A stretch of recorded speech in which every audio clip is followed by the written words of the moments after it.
Good morning students, welcome to online classes. In last class, we study about molecular mass of polymer, and we know that in polymer many units are connected by covalent bond. Due to many units, molecular mass of polymer calculate in average step. और जो polymer का जो molecular mass है वो average में calculate करने के अपन ने 2 मेथड्स बताए थे। फर्स्ट मेथड था नंबर एवरेज मॉलिक्यूलर मास और सेकंड मेथड था weight average molecular mass. Number average molecular mass को शो करते हैं mn बार से और वेट एवरेज मॉलिक्यूलर मास को शो करते हैं mw बार से। अब देखिए इससे रिलेटिव एक इम्पोर्टेंट टॉपिक है पॉली डिस्पर्सिटी इंडेक्स। ये इसी से कनेक्टेड है मॉलिक्यूलर मास ऑफ पॉलीमर। इसके जो 2 मेथड है mn बार एंड mw बार, इनसे कनेक्टिव टॉपिक है पॉली डिस्पर्सिटी इंडेक्स। पॉली से आ गया P, डिस्पर्सिटी से D, इंडेक्स से I। अब देखिए पॉली डिस्पर्सिटी इंडेक्स PDI क्या है, व्हाट इज PDI। तो देखिए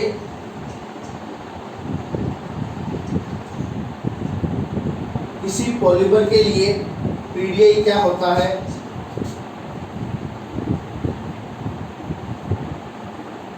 ratio of mw bar and mn बार। किसी पॉलीमर के लिए, कोई भी पॉलीमर हो, किसी पॉलीमर के लिए mw बार एंड mn बार का जो रेशियो है वो क्या होता है, PDI होता है। सो जो PDI का जो फॉर्मूला है वो अपन इस टाइप से बता सकते हैं। अब ये रेशियो है किस किस का, mw बार एंड mn बार का। तो mw बार है वो ऊपर आ जाएगा, mn बार है वो नीचे आ जाएगा। तो PDI equal to mw bar upon mn bar. ये फॉर्मूला है किसका, PDI का। So for any molecule, for any polymer, ratio of weight average molecular mass and number average molecular mass is called polydispersity index, and formula of PDI is equal to mw bar upon mn bar। ये काफ़ी important है, ये ध्यान रखिएगा। अब देखिए यहाँ पे 2 कंडीशंस करेंगे अपन PDI में।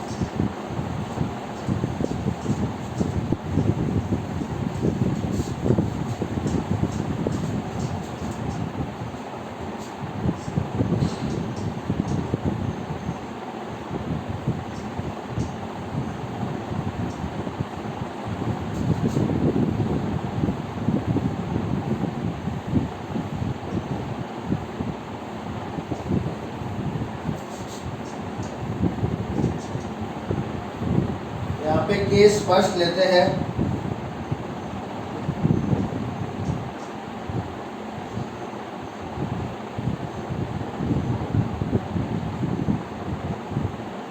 अब देखिए केस फर्स्ट में अपन ले रहे हैं नेचुरल पॉलीमर।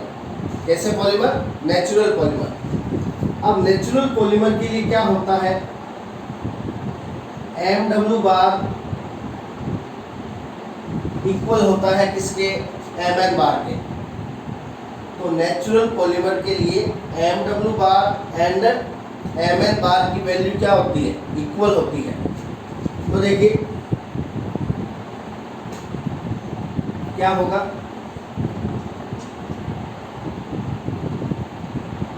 PDI का फॉर्मूला क्या होता है, mw बार अपॉन mn बार अब अपन कह रहे हैं नेचुरल पॉलीमर के लिए MW बार एंड MN बार की वैल्यू क्या होती है, इक्वल होती है। So for natural polymer value of PDI is 1। तो नेचुरल पॉलीमर के लिए MW बार एंड MN बार की वैल्यू इक्वल होगी, इसलिए नेचुरल पॉलीमर के लिए PDI की वैल्यू कितनी होती है, 1 होती है।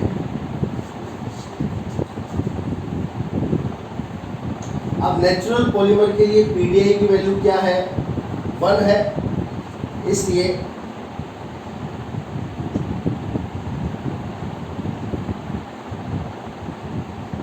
Natural polymer is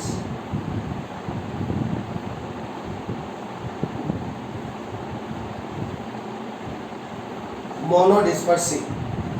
natural polymers को क्या कहा जाता है, मोनोडिस्पर्सिव कहा जाता है।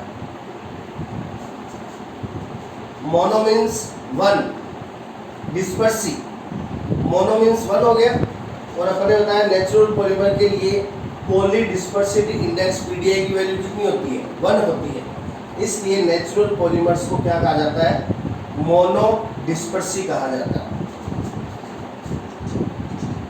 एग्जाम्पल अपन यहाँ पे ले सकते हैं, प्रोटीन।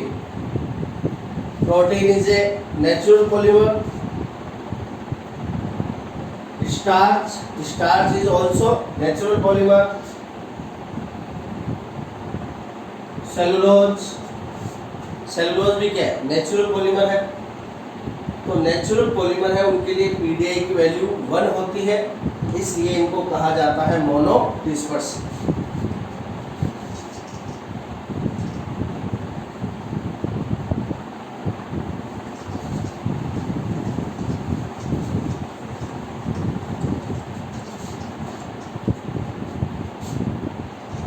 अब देखिए केस सेकंड।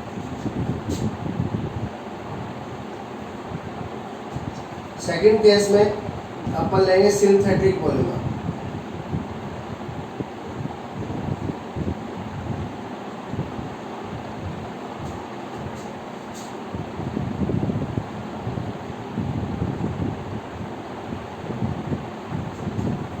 अब देखिए सिंथेटिक पॉलीमर के लिए क्या होता है।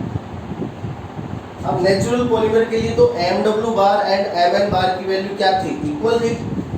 सिंथेटिक पॉलीमर के लिए क्या होता है, MW bar is greater than MN बार, यानी सिंथेटिक पॉलीमर के लिए MW बार की वैल्यू है वो मोर देन होती है MN बार के, यानी MW बार की वैल्यू ज़्यादा होगी। तो देखिए PDI का फॉर्मूला है MW बार अपॉन MN बार। अब ऊपर वाली वैल्यू है वो यहाँ पे ज़्यादा होगी और नीचे वाली कम होगी, इसलिए PDI की वैल्यू मोर देन 1 आएगी। So for synthetic polymer value of PDI is more than 1। तो सिंथेटिक पॉलीमर के लिए PDI की वैल्यू है वो 1 से ज़्यादा होती है। अब देखिए नेचुरल पॉलीमर के लिए PDI की वैल्यू 1 थी, इसलिए उनको कहा था मोनोडिस्पर्सिव। अब यहाँ पे PDI की वैल्यू मोर देन 1 है, इसलिए जो सिंथेटिक पॉलीमर्स हैं उनको कहा जाता है पॉलीडिस्पर्सिव।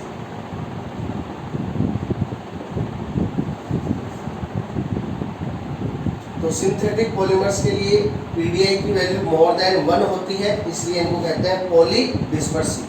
जबकि नेचुरल पॉलीमर के लिए PDI की वैल्यू 1 होती है, इसलिए उनको कहते हैं मोनोडिस्पर्सिव। अब देखिए इनके एग्जाम्पल, जैसे polythene is a synthetic polymer. PVC, PAN, तो ये सिंथेटिक पॉलीमर है। इनके लिए MW bar is greater than MN बार। इनके लिए MW बार की वैल्यू MN बार से ज़्यादा होगी, इसलिए इनकी PDI की वैल्यू 1 से ज़्यादा आएगी, इसलिए क्या है पॉलीडिस्पर्सिव। तो ये अपना टॉपिक हो गया पॉलीडिस्पर्सिटी इंडेक्स, पीडीए। इंपॉर्टेंट है ये, ध्यान रखिए।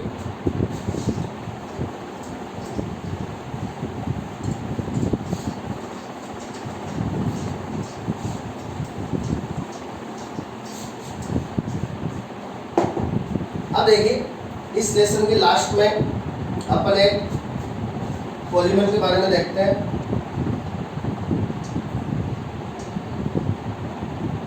जो है PMMA। पहले इसकी फुल फॉर्म देखिए।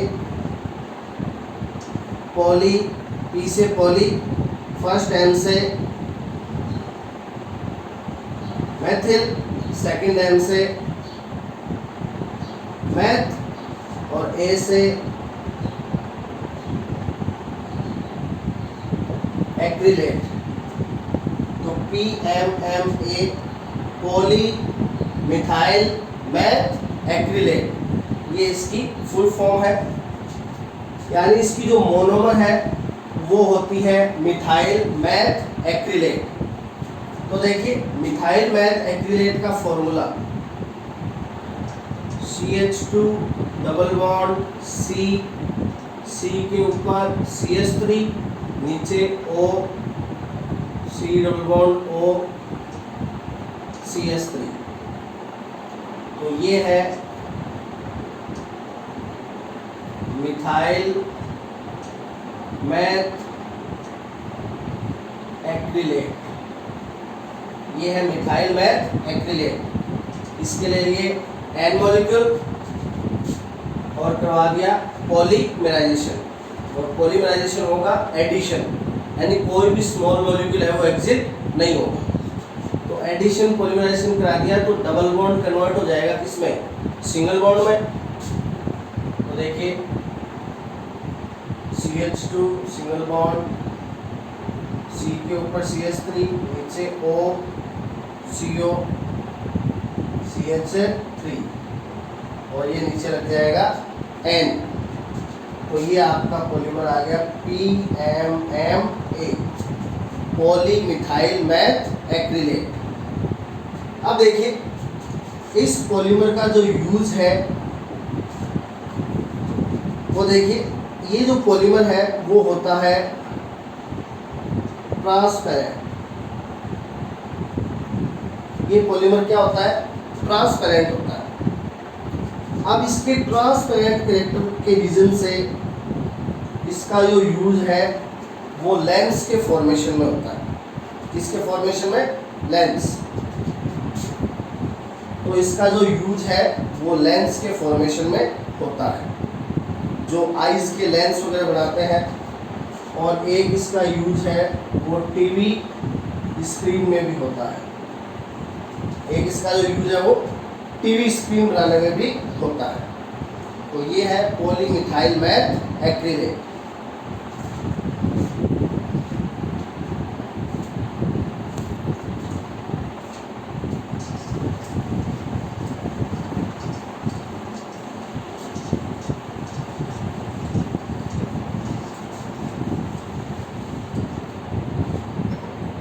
अब देखिए इस लेसन की लास्ट में अपन करते हैं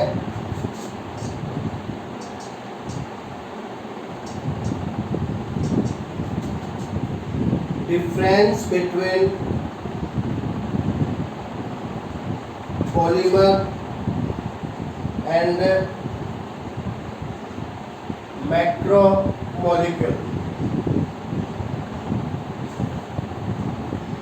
अब अपन डिफरेंस करेंगे किस किस में, पॉलीमर एंड मैक्रोमोलिक्यूल में। तो देखिए पॉलीमर में क्या होता है, मैनी यूनिट्स होती है, यानी मैनी स्मॉल मॉलिक्यूल है वो कनेक्ट होते हैं और फॉर्मेशन होता है किसका, पॉलीमर का। अब पॉलीमर में मैनी मॉलिक्यूल्स है वो होते हैं, इसलिए अपन पॉलीमर को मैक्रोमोलिक्यूल भी कह सकते हैं। मैक्रोमोलिक्यूल मतलब लार्ज मॉलिक्यूल। तो पॉलीमर में भी क्या है, बहुत सारे मॉलिक्यूल होते हैं, इसलिए लार्ज मॉलिक्यूल का फॉर्मेशन होगा, इसलिए अपन पॉलीमर को मैक्रोमोलिक्यूल भी कह सकते हैं। सो इसलिए अपन ये कह सकते हैं ऑल पॉलीमर्स आर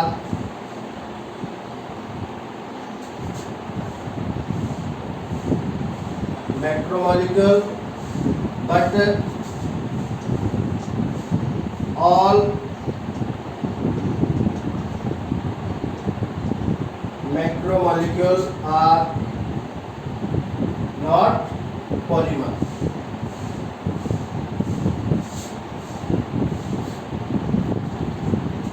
तो देखिए all polymers are macromolecule, यानी जो सभी पॉलीमर है वो क्या होते हैं, मैक्रोमोलिक्यूल होते हैं. But all macromolecules are not polymer. But जितने भी जो मैक्रोमोलिक्यूल है वो पॉलीमर हो ये जरूरी नहीं है. तो देखिए प्रोटीन है. अब प्रोटीन को अपन ने पॉलीमर के अंदर स्टडी किया था. अब प्रोटीन है उसको पॉलीमर के कंपैरिजन में मैक्रोमोलिक्यूल कहना ज्यादा बेटर होगा. Protein is a macromolecule.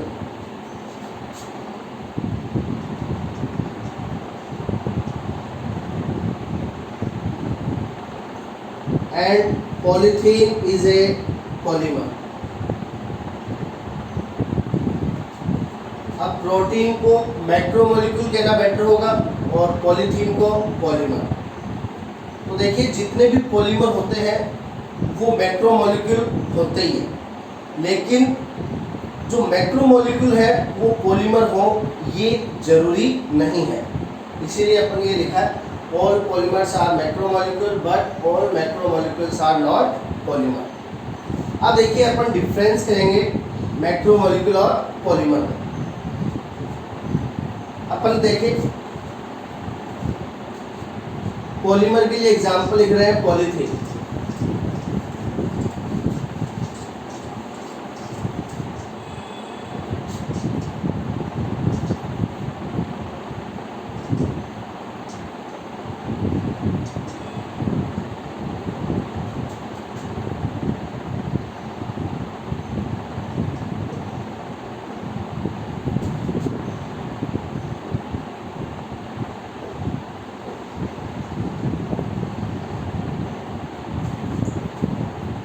Polymer में क्या होता है, सेम यूनिट्स क्या होती है, रिपीट होती है.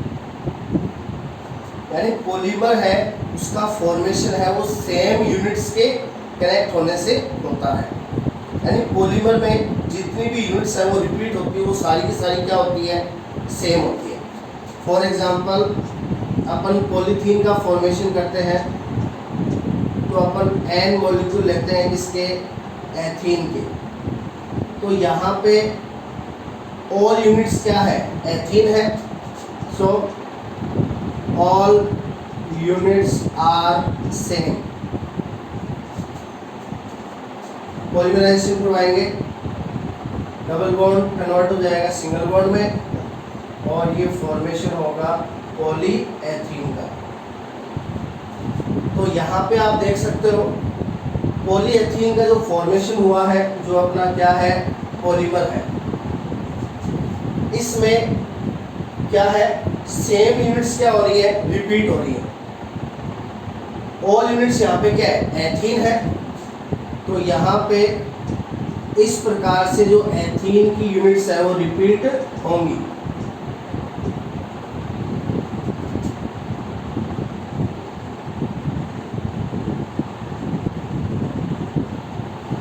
देखिए यहाँ पे जो यूनिट्स रिपीट हो रही है वो एकदम क्या है, सेम टू सेम है. तो ये स्पेशलिटी होती है किसमें, पॉलीमर में. तो पॉलीमर में जो रिपीट होने वाली यूनिट्स है वो क्या होती है, ऑल यूनिट्स क्या होती हैं, सेम होती है. अब देखिए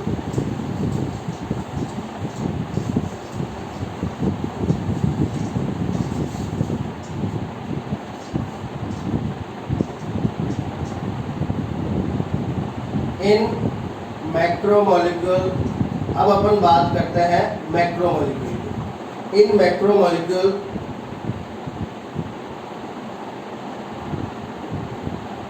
all units may be same or not same। Macromolecule में जो रिपीट होने वाली यूनिट्स है वो सेम हो भी सकती है और नहीं भी हो सकती। पॉलीमर में तो क्या होती है, ऑल यूनिट सेम होती है, जबकि मैक्रोमोलिक्यूल्स में जो रिपीट होने वाली यूनिट्स है वो सेम हो भी सकती है और नहीं भी हो सकती। तो ये डिफरेंस है किसमें, पॉलीमर एंड मैक्रोमोलिक्यूल में। तो देखिए यहाँ पे अपन एग्जांपल लेते हैं protein.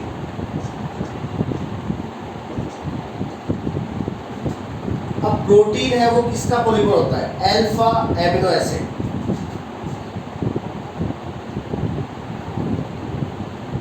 Proteins are polymer of alpha amino acid. अब देखिए ये अल्फा एमिनो एसिड से इसका फॉर्मेशन होता है और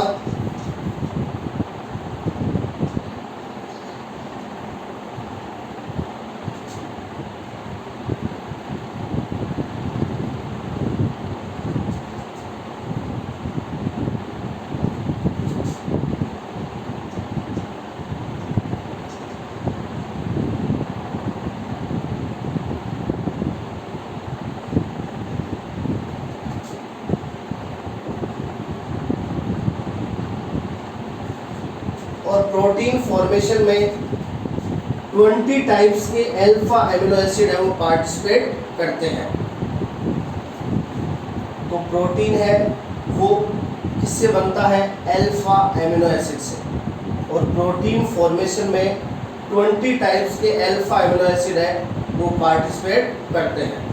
अब देखिए तो यहाँ पे जो मोनोमर है वो क्या हो गई, अल्फा एमिनो एसिड्स। अब देखिए अल्फा एमिनो एसिड की जो स्ट्रक्चर है वो इस टाइप से होती है।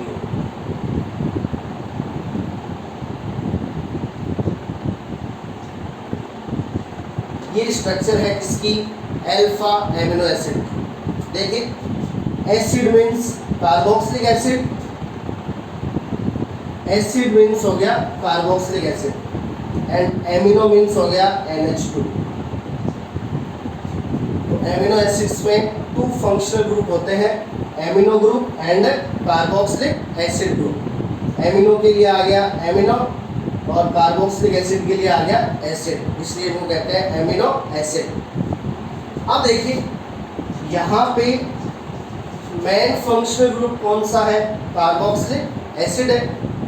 अब main functional group carboxylic acid है वो इस कार्बन के टच में है, तो ये कार्बन हो गया alpha. We know that main functional group जिस कार्बन से अटैच होता है उसको अपन कहते हैं अल्फा कार्बन। तो ये अल्फा कार्बन हो गया। तो यहाँ पे एमिनो जो है, एमिनो ग्रुप वो कौन से कार्बन के टच में है, अल्फा कार्बन के टच में, इसलिए इसको कहा जाता है अल्फा एमिनो एसिड।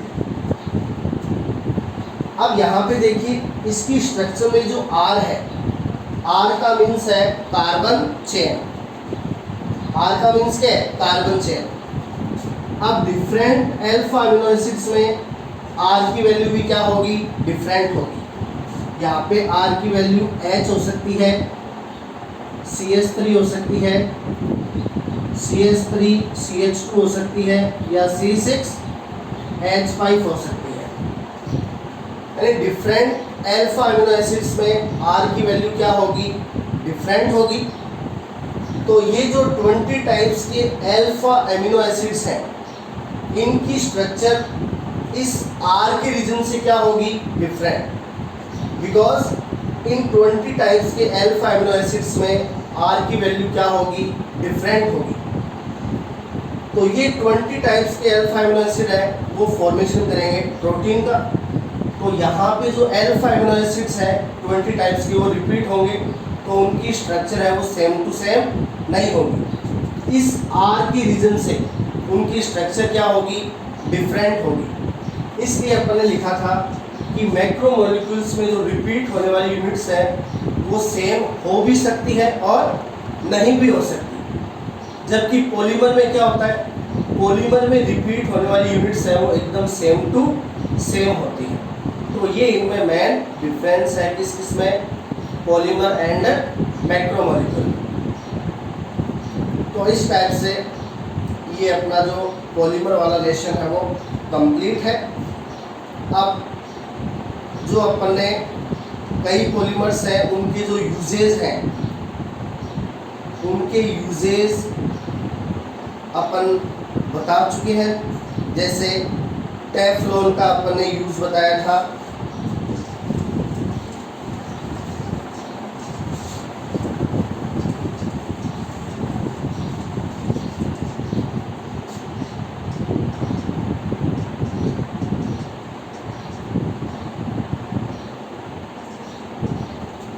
इस लेसन में अपने जो पॉलीमर्स के जो यूसेज हैं वो भी अपन को ध्यान रखना है, क्योंकि यूज से भी क्वेश्चन है वो पूछा जाता है।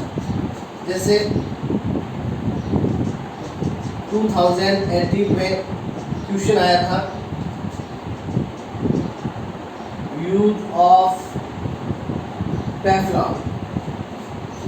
2018 में टेफ्लॉन के यूज का क्वेश्चन आया था। क्वेश्चन इस टाइप से था कि which polymer use in formation of non sticky ware, यानी नॉन स्टिकी वेयर के फॉर्मेशन में कौन सा पॉलीमर है वो यूज आता है। तो जो टेफ्लॉन है उसका यूज होता है नॉन स्टिकी वेयर बनाने में। तो ध्यान रखिएगा, टेफ्लॉन का यूज होता है किसमें, नॉन स्टिकी वेयर के फॉर्मेशन में। तो ये अपन पहले भी बता चुके हैं। इसी टाइप से अपन ने PCl का यूज बताया था, पॉलीकैप्रोलैक्टोन। PCl का यूज होता है कंट्रोल्ड ड्रग रिलीज में। इसी टाइप से अपन ने PLA का यूज बताया था बायोप्लास्टिक के फॉर्मेशन में, और इसी टाइप से उसमें स्टिचिंग में, टांके लगाने में और डायलिसिस में। इसी प्रकार PGA का यूज है वो भी स्टिचिंग में था, उसके जो टांके हैं वो अपने आप सॉफ्ट हो जाते हैं। इसी टाइप से अपन ने PHBV के यूज बताए थे कंट्रोल ड्रग रिलीज में, और जो बोन इंस्ट्रूमेंट है उनकी स्पेशल पैकिंग में। तो ये जो अपन मेन यूजेज है वो बता चुके हैं। और भी जो पॉलीमर्स हैं उनके जो यूज़ है नॉर्मली वो अपने बुक्स में दिए हुए हैं, तो वो यूजेज हैं वो भी आप अच्छी तरह से क्लियर कर लीजिए। अब देखिए ये जो अपना लेसन है वो कंप्लीट है, और इस लेसन में जो भी आपके जो प्रॉब्लम है वो आप सॉल्व कर सकते हो कभी भी। तो नेक्स्ट क्लास में अपन न्यू लेसन है वो स्टार्ट करेंगे। Thank you.